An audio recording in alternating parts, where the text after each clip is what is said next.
الصلاۃ والسلام علیکہ سیدی یا رسول اللہ۔ السلام علیکم ناظرین کیا حال ہے؟ امید ہے سب ٹھیک ہوں گے۔ اللہ تعالیٰ سب کو اپنے حفظ و امان میں رکھیں۔ تو ناظرین ہم سورہ بقرہ پڑھ رہے ہیں۔ سورہ بقرہ کی ہم آج آیت نمبر 7 پڑھیں گے، تو سبق کو شروع کرتے ہیں۔ اعوذ باللہ من الشیطان الرجیم،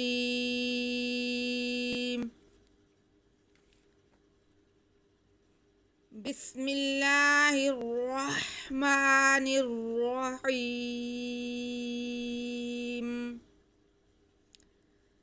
ختم اللہ علی قلوبہم وعلی سمعہم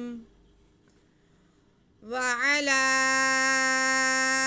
ابصارہم غشاوۃ وَلَهُمْ عَذَابٌ عَظِيمٌ۔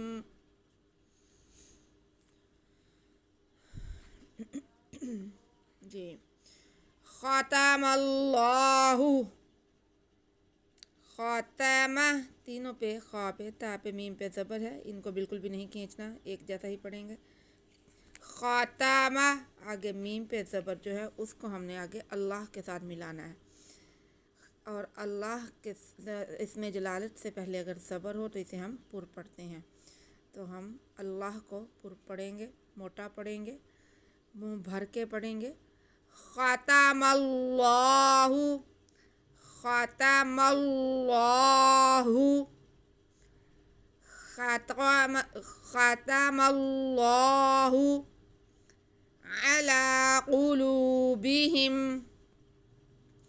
جی عین پہ زبر ہے اور لام پہ کھڑا زبر ہے، ہم نے لام کو کھینچنا ہے، عین کو بالکل بھی نہیں کھینچنا، کیونکہ عین پہ صرف زبر ہے اور لام پہ کھڑا زبر ہے جو کہ الف مدہ کے قائم مقام ہے، اس لیے ہم لام کو کھینچیں گے۔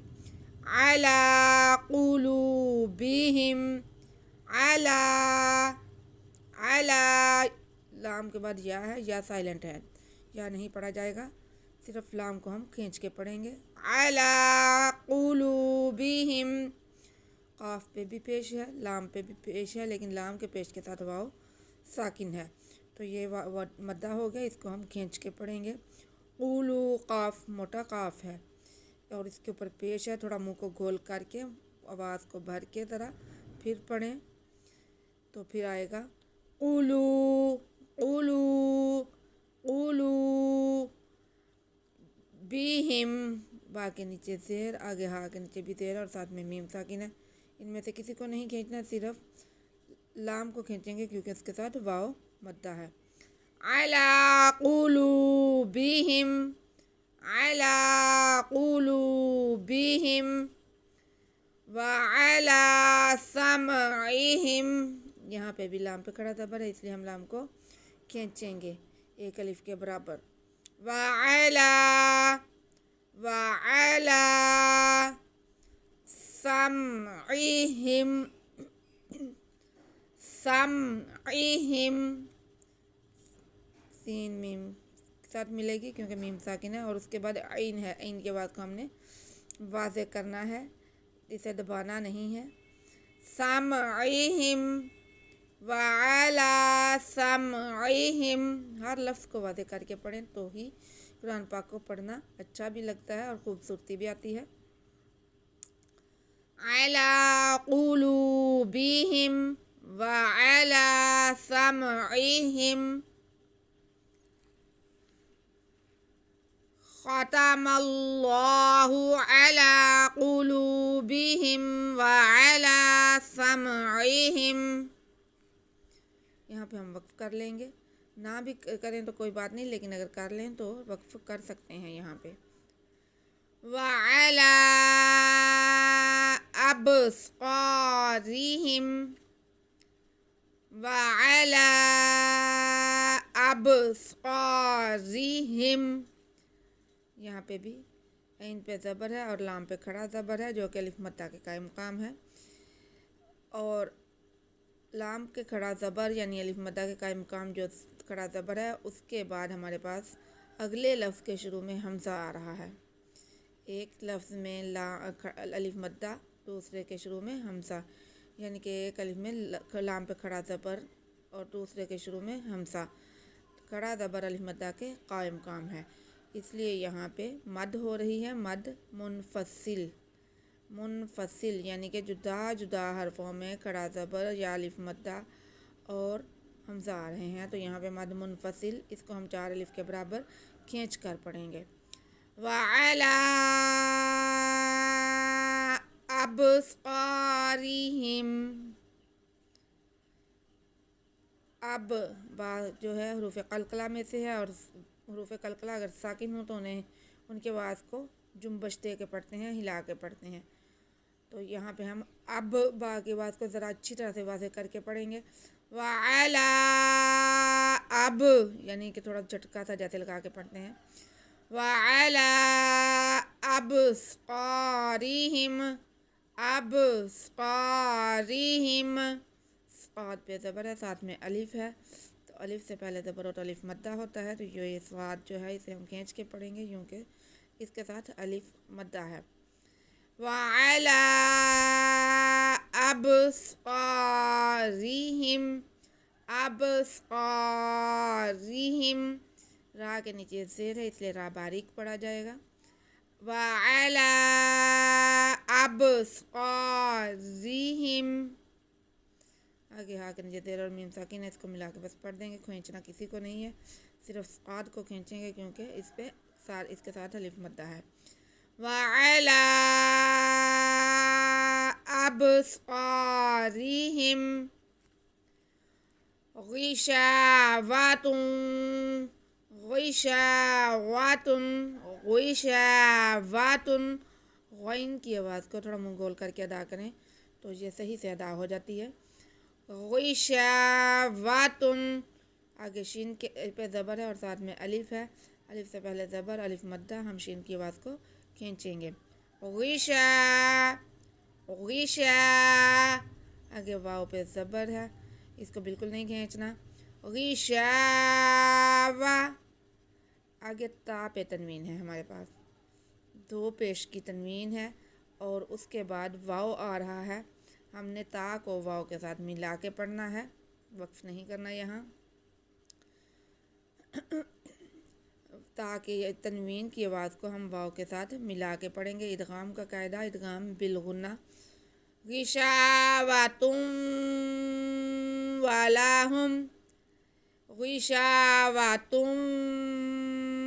وَلَهُمْ، غنہ کرتے ہوئے ہم تا کو واو کے ساتھ ملائیں گے، بالغنہ یعنی کہ گنہ کے ساتھ۔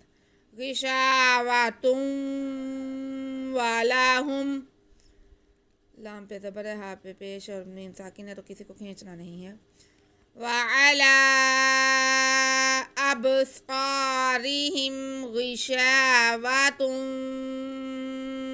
وَلَهُمْ عَذَابٌ عَظِيمٌ،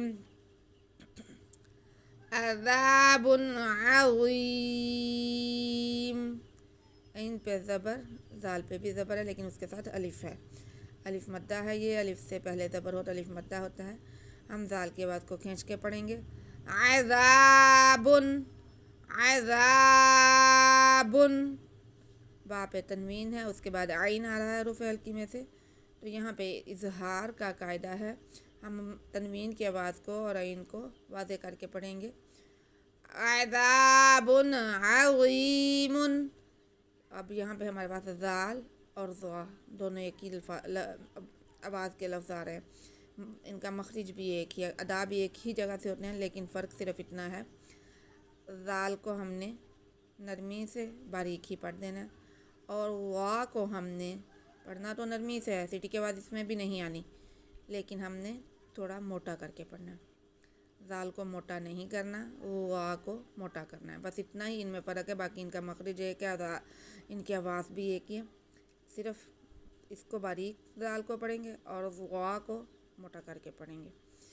آگے ضا کے ساتھ یا ساکن ہے تو یہ یا مدہ ہو گیا، تو یہاں پہ ہم آگے وقف کرنے والے ہیں میم پہ، تو ہم میم کو ساکن کریں گے، عارضی سکون دیں گے، تو یہ یہاں پہ ہم وقف کرتے ہوئے مد عارض ضرور ادا کریں گے، کیونکہ حرف مدہ کے بعد اگر عارض سکون آئے تو مد عارض ہوتی ہے۔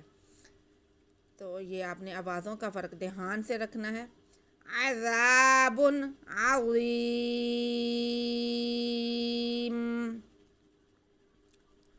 عذاب عظیم،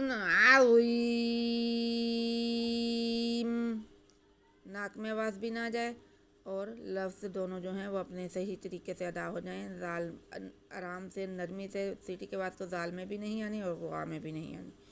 دال کو تھوڑا باریک پڑھنا ہے اور غا کو موٹا پڑھنا ہے، جیسے ہم قاف اور کیف کو پڑھتے ہیں، یہی فرق ہے ان میں بھی۔ عذاب عظیم۔ جی ناظرین، سبق ہمارا یہیں تھا کہ اب ہم اسے ریپیٹ کریں گے۔ ختم اللہ علی قلوبہم وعلی سمعہم وعلی ابصارہم غشاوۃ ولہم عذاب عظیم۔ صدق اللہ العظیم۔